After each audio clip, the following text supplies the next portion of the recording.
Oi, oi! Welcome to the Fighting Talk 2 podcast. As you might have known, it's me, the funny casual, George. I'm hosting tonight, which is an absolute disaster for you all, but don't worry, Connor will be back on Sunday to take over. Mr. Fighting Talk 2 himself is away, but no worries.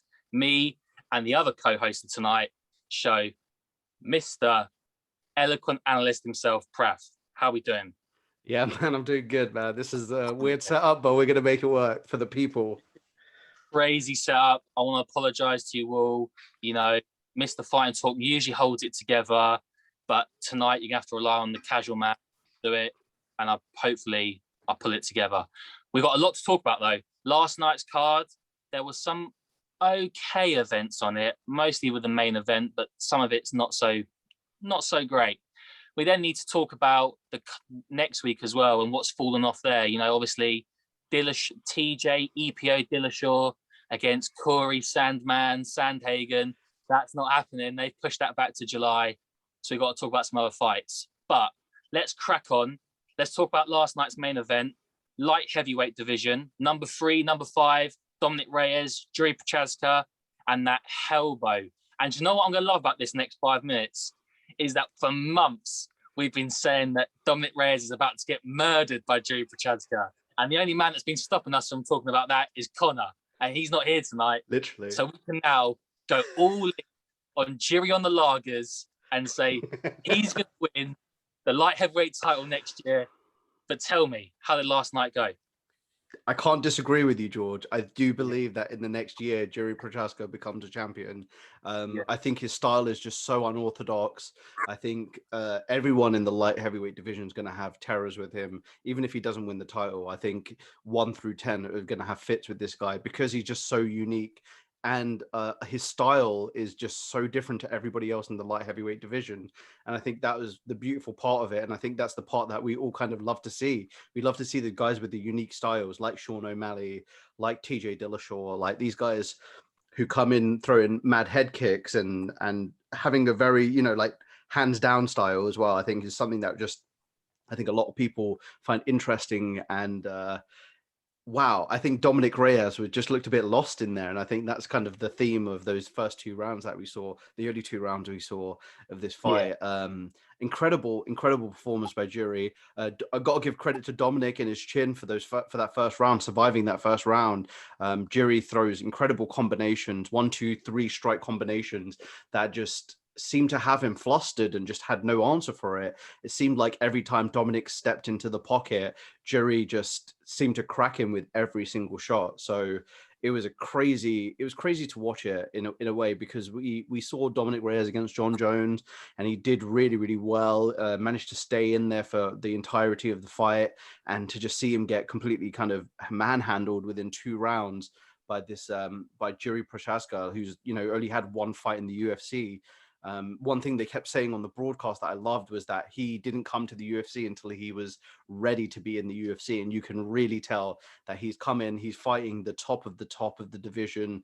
And he's only going to have massive fights in the UFC. He's only going to be in those big main event spots or the co-main event spots on a numbered card now. He is that guy. He is like when Justin Gaethje came into the UFC and was like, everyone was like losing their mind at this guy who came in knowing that he just puts on these crazy wars every single time. And I think that's what people are going to realize now watching Jiri is he's coming in to fight every single time, and he's coming in to put a performance on. He says it in the pre-fight press conferences and the media weeks and stuff like that. And you hear all these other guys, Marab coming out being like, okay, it's going to be like the performance of a lifetime and all this kind of stuff. But Jiri kind of means it. And when you hear him say it, it's like, okay, I know you're going to come in with some crazy plans. So for me, it was incredible to watch. I love watching those incredible, unique styles. How did you feel about it, dude? Hey, I'll tell you something. This guy reminds me of Tony Ferguson. Like when he goes in there against people, he looks like they've been hit by a truck by the end of it. And Dominic Reyes was a mess last night, and he sent him to Jorge Masvidal's shadow realm last night. That's where he sent him. He went to the depth. And I love Prochazka, man. I've been saying this since he got into the UFC, and you're so right. He came when he was ready. He's had 31 fights in his professional career. He's no rookie. He knows his way around, the this game of mixed martial arts. And what I think the great thing about this is for the UFC is that he's 28 years old. You've got the champion at 37, and you've got the number one challenger at the moment at 41. The UFC needs a younger superstar at light heavyweight to come in and take the belt and to basically say to everyone else, come and bring it. Come and give me a fight. And I just think that this is all lining up perfectly, for him. I think you're going to see him. I've been thinking about it today, like, why don't they do like a number one contenders position with Rakic? Why don't they do that? But I'm like, look, man, Rakic's last few performances, they ain't been all that inspiring. They've been kind of like a bit boring. The Thiago Santos one was like the big chance, and it didn't happen for him. And but Prochazka's coming in, and he is destroying people. And I think a fight with him and Jan Blachowicz, European super fight in Poland next year.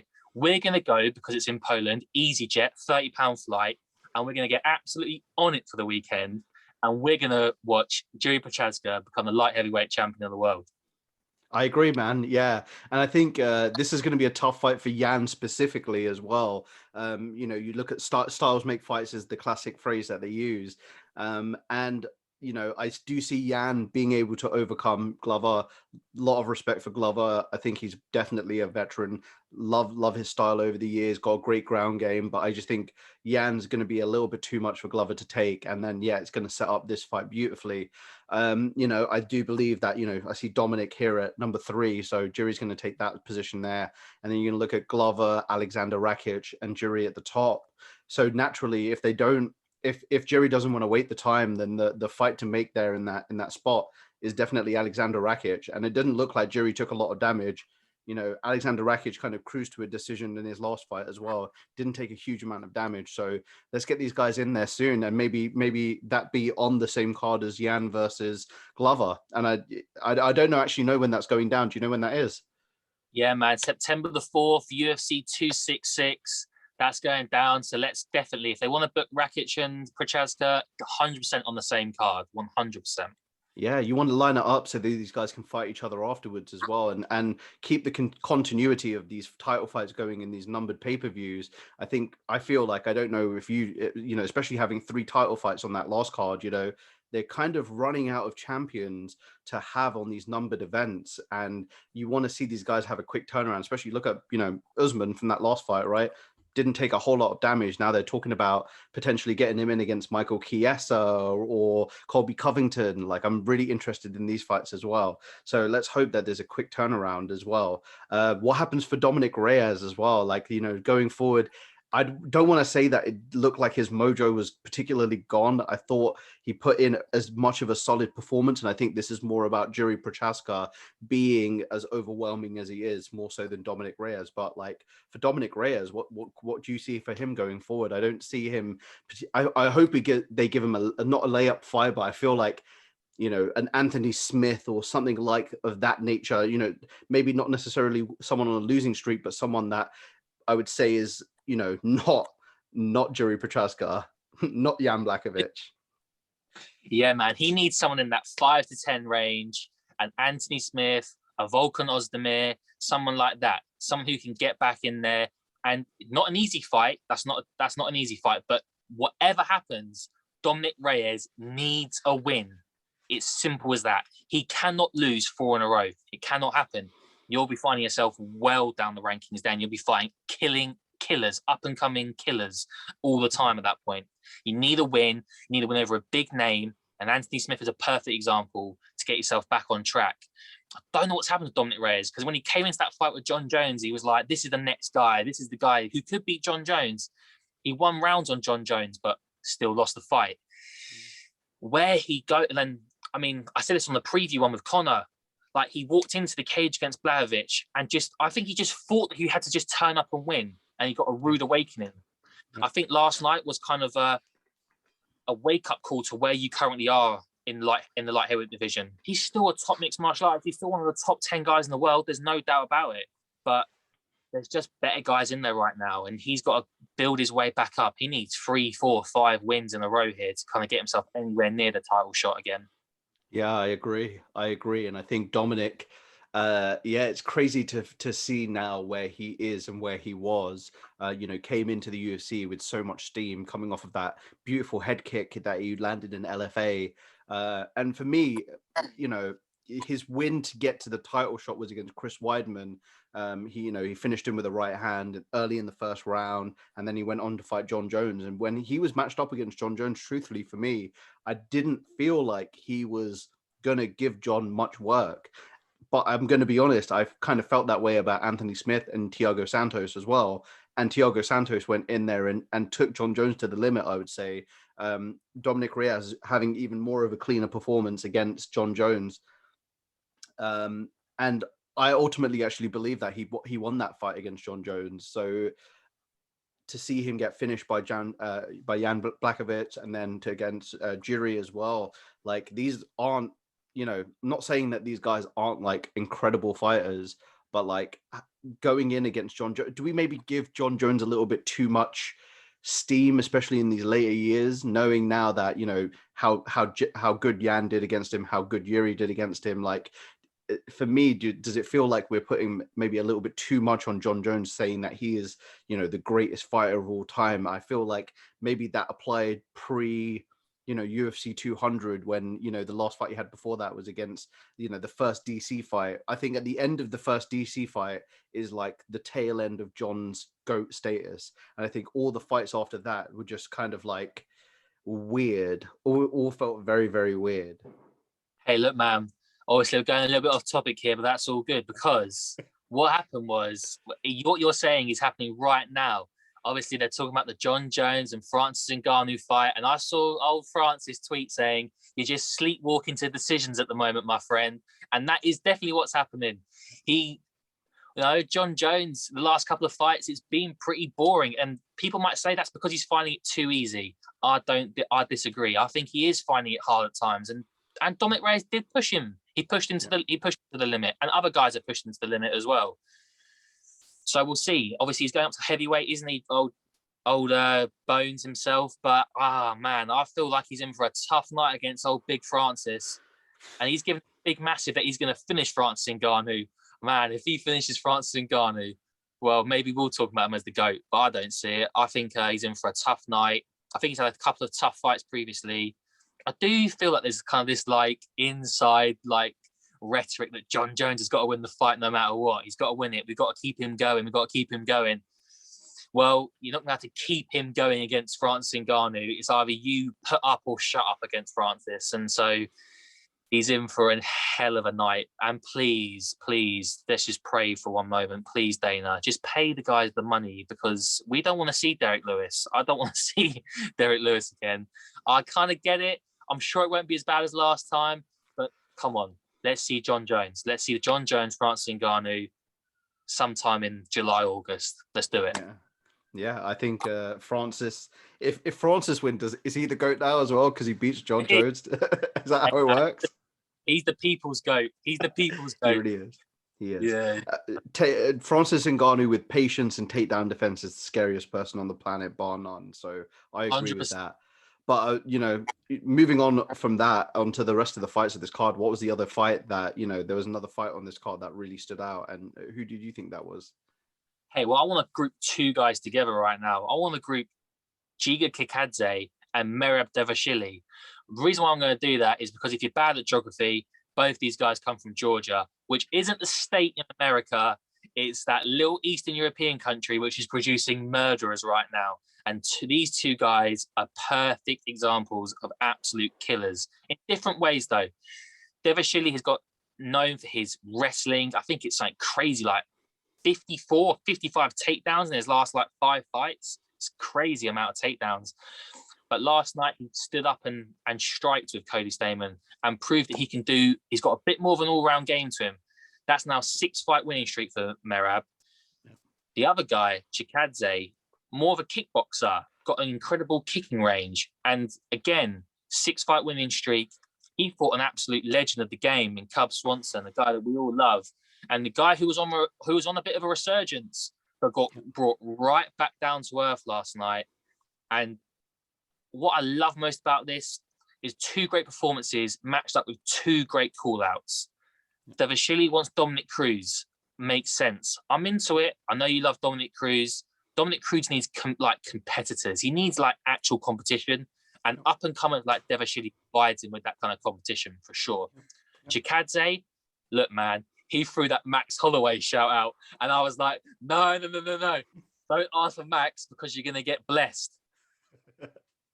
But yes, what he did then do was in the press conference afterwards said, I want to fight Yair Rodriguez. And I was like, yes, that makes a lot of sense. Yair's been out for a while. He needs to come back fight. You know, you're a top 10 guy. He'll probably take a top 10 guy at the moment. You know, Zabit looking like he's going to retire. That's crazy news. So where does Yair go? And maybe Chikadze's the guy. And I'm going to say it's like Chigadze and Yair, two of the best kickboxers in featherweight. So I kind of like the match up there. I like that. So do you know what? Two very sensible call-outs, two great performances, and two guys from that little country in Eastern Europe to keep an eye on. Georgia, for me, is the new Dagestan. Yeah, man. I don't know. There was another. Was there another Georgian prospect as well? Shavkat Rakhmonov. Where is he from? Oh man, my boy Shavkat. Nah, Shavkat's from Kazakhstan, man. Kazakhstan, yeah. But just those, and again, highlights those incredible tiny Eastern European countries producing absolutely killers. You know, like even relatively Czech Republic, and I'd throw Poland in there as well as the smaller Eastern European countries. I'll say Poland's a little bit bigger, but still quite small compared to Russia. Yeah, man. Those guys are producing absolute killers. So yes, Giga Chikadze. I've been watching Giga Chikadze since his time in Glory. I know he was one of the top-rated kickboxers in that organization. And when he came over to the UFC, it was quite. I wouldn't say there was a massive amount of fanfare. If you look at someone like. What's my guy called? Gokhan Saki, right? When he came in, it was like, oh my God, Gokhan Saki is in, and the world's going to change, universes will collide, and things like that. And then he got knocked out by Khalil Roundtree. But Giga Chikadze is actually having a much kind of better representation of what the kickboxers can do. Has a little bit of wrestling in him as well, which I think is a really, really good trait to have as a kickboxer, because that they're going to come in and they're going to start wrestling you for the most part. And so incredible performance, amazing body kick, dropped Cub Swanson with a beautifully paced body kick. Obviously just another amazing tool in the kickboxing repertoire that he kind of brings over. You don't see a lot of guys whip those body kicks in, and when they do, it's very, very occasional, but he seems like a guy that seems very comfortable just springing one off on the off chance. He doesn't really there's not a huge setup, there's no kind of massive tell that he's going to start doing it. And Cub felt it straight away. As soon as he landed, felt it straight away, went straight down to the floor. And the liver shots are just the real tough ones to come back from, because if you get knocked out, you get hit on the chin and you get completely put out, there's nothing you can do. But you can't really help your body just shutting down in that way. And it's insane to watch from someone from the outside perspective, to watch someone get dropped with a body shot like that, because we'll never know what the pain kind of feels like until you take a shot off that kind of level. But I can imagine, man, Cub's no a weak guy, if you will. I was about to use another stronger term, but Cub's not a weak guy. So he must have hit him with an absolute baseball bat to the side there. So incredible performance as well. Managed to dust him off pretty quickly, 1 minute into the round. That's not an easy thing to do on a veteran like Cub Swanson, who's taken a lot of those kind of wars over the years. One of my favorite Cub Swanson fights is the Do Ho Choi fight. He took an incredible amount of damage in that fight, was able to shell out a lot of damage as well. So this was a fight that I actually thought would go to a decision in the end. But, Giga, massive props to him. Not super surprised by a Marab getting a decision. It seems to be the theme with this young gentleman. I'm looking forward to when he does get a finish, because I think he's going to throw a dance quite reminiscent to when he actually got signed into the UFC. I don't know if you've seen it. It came across my timeline like a day or two ago, where he does the crazy little dance when Dana White gives him the news. And I think this gentleman is actually, just really, really hunting for a finish here. And I can understand why fans will get frustrated with his style, because it's, it doesn't feel like he's putting 100% effort in from, maybe the fans' perspective, but we know that as a hard-nosed wrestler, he's going to do everything he can to just put the pressure on. Like you said, like in this fight, he did have a lot more stand-up in his back pocket.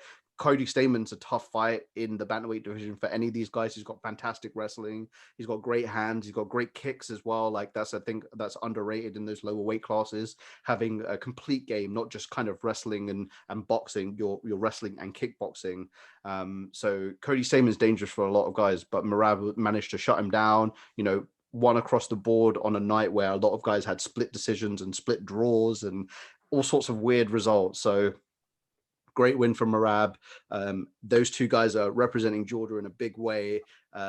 Those tiny Eastern European countries are getting put on the map here in a sport that, I think when most people think of Eastern European, they think, very hard-nosed individuals who come to fight. And I think these guys are really just kind of showing that these guys are here. They're here to stay. They're here to come to the top of the divisions as well. I think if Giga is able to get a fight with Yair Rodriguez and beat him, that's a big stamp on that, on those people and their backgrounds and their teachings. I don't know if I believe Giga's training out of King's MMA nowadays. Merab out of the Longo Weidman camp. Rest in peace, Weidman. Sorry, I just had PTSD. I said Weidman and I just had PTSD. Oh, God rest his soul. God rest his soul. But yes, incredible fights. Really love those two in particular. Those three fights in the main event, that co-main event, and the Merab fight were the ones that really stood out for me on this card. Great effort by all three gentlemen. Definitely, man. And let's mention one more guy pretty quickly. And I know you want to mention Random as well, but let's mention another Eastern European country. Let's mention the Republic of Moldova. And let's mention the Hulk, Ion Cutelaba. I mean, this guy's a character and a half. I mean, what is wrong with him at the weigh-ins? He seems to get into scraps before the fights even start. And I was like, it was crazy. Like, after what happened to Drakkar Klose, I was just like, oh, man, I'm not sure this stuff should be happening. But Cutelaba always brings the intensity. He then got in there last night and it was getting all intense before it started. And then he had that incredible first round, a 10-8 for sure. 8 takedowns in the first round is insane. And I was like, wow, this is a new Cutelaba. I'm liking this guy. He, after the guy who got destroyed twice, he did get destroyed twice by Ankalaev, not once, but twice. Absolutely. So I was like, this guy's incredible. He's coming back. He's clearly found a new kind of rhythm to his game. Jacoby's no joke either. And I was like, wow, this is impressive. And then round 2 started and then he gassed. I was like, oh, wait, it's the same guy. He just had a great 5 minutes. Jacoby then came back and 100% for me, took the next 2 rounds, and I had it a 28-28 draw. Raf, how did you see it, man? Because I think you have a draw as well, right? Yeah, I kind of saw it the same way as well. Just an insane amount of takedowns in the first round. But yeah, when he went back to the corner, I knew it was Gonzo. Though I actually at the end of the first round was like, okay, Dustin Jacoby is a just coming fresh off of being a glory kickboxer. If he doesn't absolutely kick him to death here, I would be very, very surprised. And, I think Dustin put in his best effort to try and finish Ion, but Ion is a soldier as well. And I think that's, just watching him get flash knocked out by Magomed Ankalaev may have just kind of thought, Dustin Jacoby kind of must have come in there thinking, okay, I'm just going to dust this guy off. He's been knocked out twice here. I'm going to hit him with something big and I'm going to put him out. But to his credit, Ion's got a chin and a half on him. I'll give him that. But yeah, God, you never seen a more tired looking fighter in that third round. Good God. Like, I actually felt bad for him. I felt tired. I felt tired watching him from my bed. Like, it was that bad. So definitely some improvements that need to be had there. But like, awesome, like you said, to see him come out with a slightly different game plan. He usually just comes out, balls to the walls, throwing strikes like a crazy man. Literally just throwing hooks from hell and uppercuts, and it was actually so weird to see him take him down. I was like, okay, that makes sense because Dustin Jacoby is a glory kickboxer, right? So I was like, okay, well, it makes sense for you to do this. But when it got down to like the 7th, I think it was like the 6th or 7th takedown, I was like, okay, guy, like you need to chill out here just a little bit. And to Dustin's credit as well, he took over, managed to control the rest of the fight. And I agree. I had I had Eon winning a 10-8 in the first round, just from the volume and the control and things of this nature, and Dustin taking those other 2 rounds as a 10-9.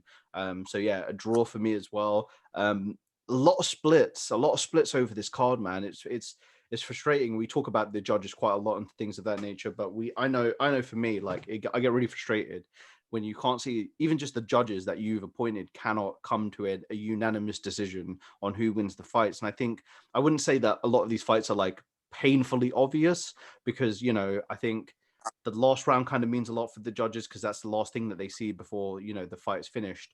But they've got to be able to be impartial here. And I think this is where you see a lot of those indecisions the split decisions happen, is when there are judges that just are not looking at what they're seeing, and they're being brought back every week compared with different people and having split decisions with them as well. It's like, can we get some uniformity across the board here? And this is where I'd love to see the judges take a little bit more, culpability for their decision making, if you will. Definitely, man. Now let's wrap up last night's card and tell what happened with Random Marcos quickly. Yeah, man, just a strange set of circumstances coming out of that one. Luana Pinheiro taking an illegal up kick. I would definitely say that it was 100%. I wouldn't say it was an up kick as well. It was kind of like they were both on the ground on their backs, and she threw the kick. Clearly dazed Luana. But for me, it was a bit strange as she was kind of falling back from she kind of took the kick. She got kind of like rocked. Her head went back a little bit. And then as she was kind of falling back, she was kind of looking at the referee like, are you going to stop this fight, as she falls back? So, like, a lot of people are saying, she's making believe. We're bringing it back to Aljamain Sterling. We're looking at, there was one recently, another one recently, wasn't there? I'm not thinking of, man. Yeah, I know. There was another one where it was like an up kick, and everyone was like, I don't know about that one. Don't know quite about that one. So just, and who's the referee? Connor will be absolutely loving this. Mark Smith was the referee again. This guy just can't catch a break, man. He's always in the middle of the weirdest decision making that needs to be had. Like, I think it's very strange, and it kind of tells a lot about his character as well, when they take a long time to come to a decision of what's going to happen here. And there was the other thing, I don't know if there was particularly a language barrier or anything like that was stopping him from being able to make his decision quickly. But man, that's one of the things that kind of was a little bit sketchy to me. Is not sketchy in the, I feel like he's impartial, all that kind of stuff, but like, just took him a long time to come to a decision there on someone that, if you looked in her face, looked in her eyes, she was clearly out. She was clearly dazed from that point. Maybe it was the momentum taking her back. Maybe she wasn't knocked out when she fell back, and then she fell back and she was knocked out, and you could see it in her eyes a little bit. So strange one from Mark Smith, but of course our boy likes to be in the middle of some chaos. He certainly does. Right. Let's move on to next Saturday. Let's do it. First of all, everyone, just so you're all aware, Saturday, the 8th of May, I think that's the correct date, it's Prav's birthday. It is actually my birthday. Wow, thanks for remembering. So everyone, get on Instagram, get on Facebook, actually, don't do that. Get on Twitter and drop him a message. Drop him a message, bro, man. 100%, that's what I mean. 100%. But I cried tears for you, man, the other day. I did. So did I. Main event, which we were all so excited for, Corey Sandhagen, the Sandman, who is, he's knocking out people so beautifully at the moment. Like Reyes, that spinning like kick was just insane, and then the flying knee from hell against Frankie Edgar. I think Frankie Edgar is still he might be dead. He might be dead. So again, like Chris Weidman, another guy from New Jersey. Rest in peace to the New Jersey boys. Yeah, but yeah, man. I'll tell you something though. Obviously, he was due to fight TJ, and I like to call him TJ EPO Dillashaw, because this guy I don't like. I don't like the fact that you can walk back into the UFC and you can get yourself one fight away from a title shot. I think that's poor showing from the UFC. And I'm going to call Dana White out for it, and Sean Shelby, and Mick Maynard, and all these guys. This is poor. So I was praying that I was going to see another highlight or knockout from Corey. It's not happening. It's going to go down in July now, apparently. I'm not sure that's going to be where it's going to be a numbered card, another fight night card, but we'll see. I mean, how long is that? A couple of months, so 8 weeks' time. Bit of a gutter, but not too long to wait. And just before you crack on and tell me what you thought about the fight and how gutted you are it fell off, I know that this week the UFC offered Corey Sandhagen Pedro Munoz, but he said, no, I don't want to fight him. I want to fight TJ. I want to destroy Dillashaw. And I was like, yes. And then hopefully we'll get the fight between Corey Sandhagen and the winner of Sterling Yan when they get that done at some point. I don't really know. But anyway, tell me, Matt, how gutted are you that this fight fell off? Man, like literally one of the only fights I was really looking forward to on this card, as most people were. There's a couple of really decent ones on this card, I'll say. Dana White obviously knew it was my birthday, so he thought he'd deliver with some of the goods, not all of them, but some of the goods. You know, Carlos Diego Ferreira and Gregor Gillespie on this card as well. Neil Magny, Jeff Neal on this card. Angela Hill versus Amanda Hebes on this card. Like, there's some decent fights on here too, so I'll give Dana his credit. But yeah, not one of the crazier cards, if you will. How did I feel about Dillashaw and Sandhagen falling out? I mean, very disappointed, man. Very, very disappointed. It was a fight that I was really looking forward to, just purely for watching Corey Sandhagen dismantle TJ Dillashaw. Like, I think everyone at this point just wants to watch TJ Dillashaw get smashed. And, you know, I think people have a deep-rooted hatred for this gentleman. And I think watching him, and I think, do you know what? Watching him get knocked out or watching him lose the fight might actually bring people back to being favorable towards him. You know, as long as he handles it well and is able to come back from it, I think that might be like the reset button for TJ Dillashaw a little bit, because I think, you know, fans have a very short-term memory, right? What's the last thing that they remember about TJ Dillashaw is that he failed a drug test. As soon as he is able to get this fight out of the way, I think it's going to really be able to allow him to move on from it and carry on his fighting career as a UFC, you know, contender and champion. Do I think it's fair that he's coming in and fighting Corey Sandhagen off of an EPO failure, drug test failure? No. But if this is the way that they're going to do it, this might be able to bring people back to him, because I do think that the fan base at this point is very much like everyone hates him now. I've got to be totally honest with you. So I'm just looking forward to it happening. I'm happy that it's been rescheduled. July is a bloody long time. For what was it? He got a cut over his eye, right? Yeah, man, laceration over the eye. Yeah, over the eyebrow. I didn't realize that would take 8 weeks, man. That's a hell of a long time. Well, one thing I want to say on this quickly though is right. The UFC still have not confirmed what is happening this Saturday. So the talk was that it's going to be July. They're going to push it back to July, but with no confirmation yet. I wonder whether that maybe they've been able to stitch it up. They've been able to get it healed a bit quicker. Whether TJ wants to, you know, he's been in camp for a while. He's obviously been out for years. Whether he's just like, I need to fight. And maybe Sandhagen's just like, you know what? This is the time. I'm on an absolute roll at the moment and I need to fight this guy. You know, the bottom line is, like you just saying, I hope whatever happens pre-fight and after fight that Dillashaw humbles himself and says, do you know what? I made a huge error, and I'm sorry to the mixed martial arts community, to the UFC community, and I'm coming back to be a better athlete and a better man. And if he says that, I will go a long way to building the bridges with a lot of us, I think. I agree, man. I agree. So I think the main question here is who takes the main event spot. I think you said that there was a talk of Michelle Watson potentially taking that 5-round main event spot. You know, yeah. Donald Cerrone is against the very dangerous and infamous TBD. Watch out. He is dangerous. He's coming to fight. It could be Big Mouth. It could be Big Mouth. Could be Big Mouth. Big Mouth TBD / Big Mouth would be good. I don't know if Big Mouth can honestly get his health down to 170. I don't know if that's something that's on the cards here.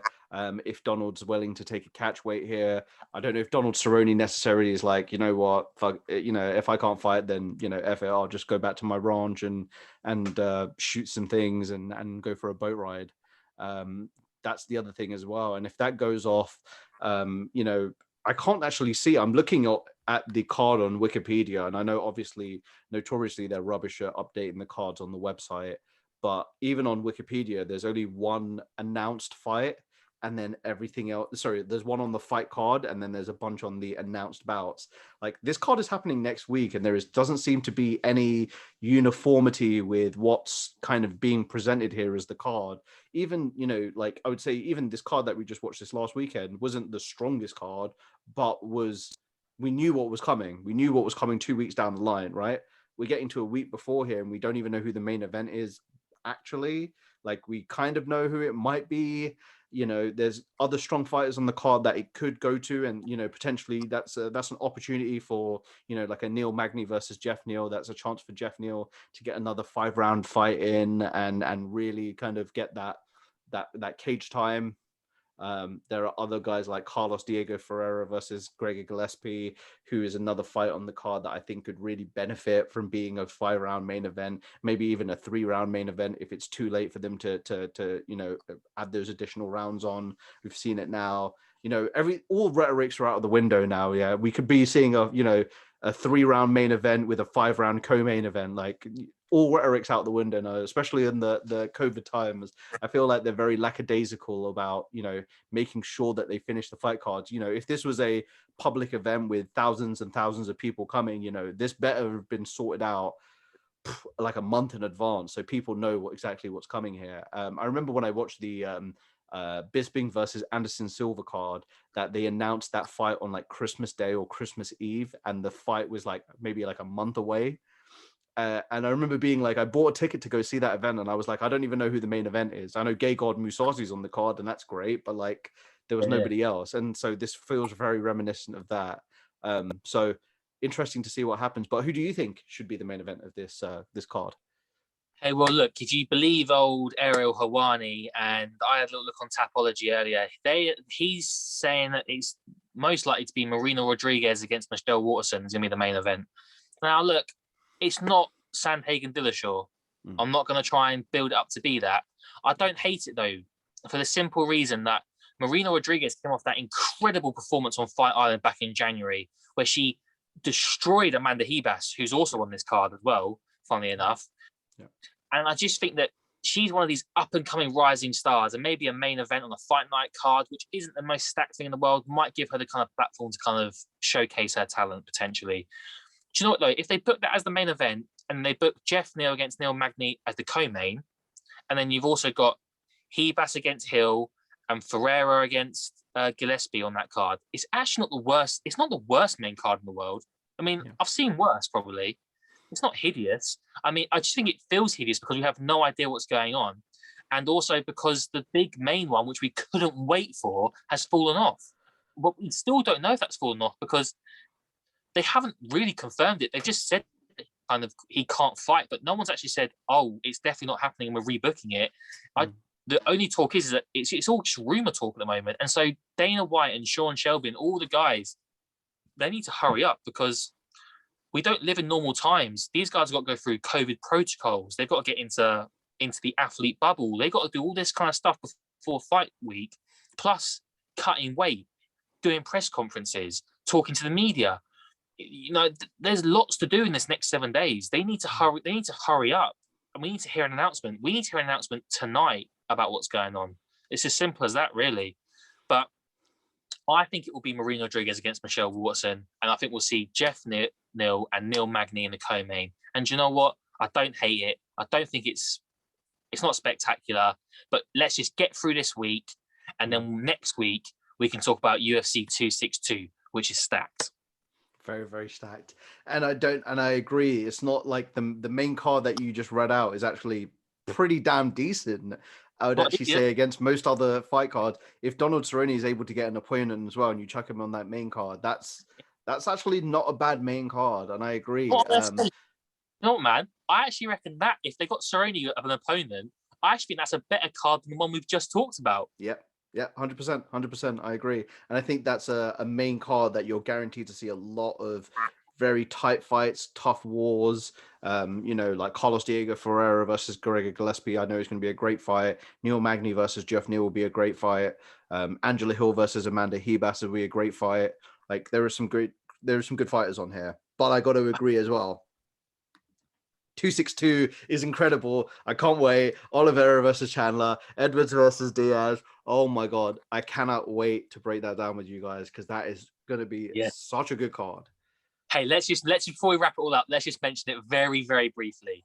Okay. Charlie Olives, he's winning it. I'm having it right now. Charlie Olives is going to beat Michael Chandler. I've written Michael Chandler off too many times, and I'm going to write him off again. But we're going to talk about that more next week. Obviously, Leon Edwards is going to destroy Diaz. It's going to be a bloodbath. Those elbows in the clinch are going to cut Diaz up bad. And then there's other great fights on there. Tony Ferguson's back against Benel Dariush. Edson Barboza against Shane Burgos. There are fights. I think it's also Chikagan against Vivian Arujo, which is a great female fight as well. So what a card, man! In front of loads of fans in Houston. Carry on. What are you going to say, dude? Have you seen the prelim card before the main card as well? Ronaldo Souza is fighting on there. Jacka Manson versus Edmund Shabazian. And Andrea Lee versus Antonina Shevchenko. Like, what the hell? That might be one of the greatest prelim cards. It's 3 fights. It's probably the best middle prelim card I've ever seen. Hey, man, this is great. This is an all-nighter. You cannot miss event. So we cannot wait to get stuck into that next weekend. Hopefully this card this Saturday stacks up to what we're hoping it's going to be. Hopefully we'll get some announcements on the fights. That would be ideal. And then obviously we can get stuck into UFC 262, where, of course, Mr. Fighting Talk himself will be back. And he will be back to take over and host it once again. And we can go back to our normal roles of being a funny casual and the eloquent analyst. But Prath, thank you for joining me on this podcast tonight, man, and discussing the 2 cards. I think we have to do the whole spiel about like where we can get stuff. So let's crack through that. Apparently you can go on Etsy and find the Fight and Talk 2 page where we're selling bobble hats. Oh, no, bobble hats. Beanie hats. Beanie hats. Not bobble hats, beanie hats. And T-shirts. And you can get T-shirts. And, of course, you can find us on Instagram, Twitter, Apple Podcasts, Spotify, and YouTube. So subscribe, like, and tell your mates. Watch it. Hit a like, hit a subscribe, and happy days. Thanks for watching. Cheers, Prath. Top show. See you all next time. Bye-bye, people.